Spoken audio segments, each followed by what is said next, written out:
বন্ধুরা, আমি আশরাফুল 99 আছি আপনাদের সাথে। আজকে আমাদের গন্তব্য 300 বছরের পুরনো মন্দিরে। সেই উদ্দেশ্যে আমরা রিক্সা নিয়ে এগিয়ে যাচ্ছি। রাস্তার দুই ধারে সবুজে ঘেরা গাছপালা, যেটা দেখতে সত্যি বেশ চমৎকার লাগে। যেহেতু আমরা অনেকটাই পথ অতিক্রম করে ফেলেছি এবং আমাদের এখনো অনেকটাই পথ অতিক্রম করতে হবে, সেহেতু আমাদের মধ্যে একটু ক্লান্তি চলে এসেছে।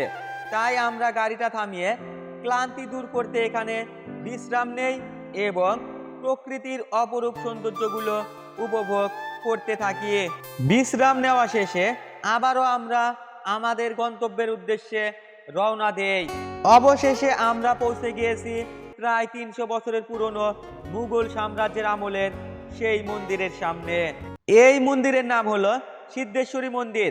তথাকথিত আমরা শুনেছি এই মন্দিরে নাকি সনাতনী ধর্মের কোনো এক সাধু ব্যক্তি সিদ্ধি অর্জনের জন্য প্রায় 33 বছর ধ্যান করেন। সেই 33 বছর সাধু ব্যক্তিটি আমিষ নিরামিষ কোনো কিছুই ভোজন করেনি, যেন সময় বা ধ্যানে বিঘ্ন না ঘটে। সাধু ব্যক্তিটি সেই 33 বছর শুধুমাত্র সকাল এবং রাত্রে 2 বেলা ফল আহার করত। সাধু ব্যক্তিটি দীর্ঘ 33 বছর ধ্যান করার পর সিদ্ধি লাভ করে। সেই থেকে এই মন্দিরের নাম রাখা হয়েছিল সিদ্ধেশ্বরী মন্দির।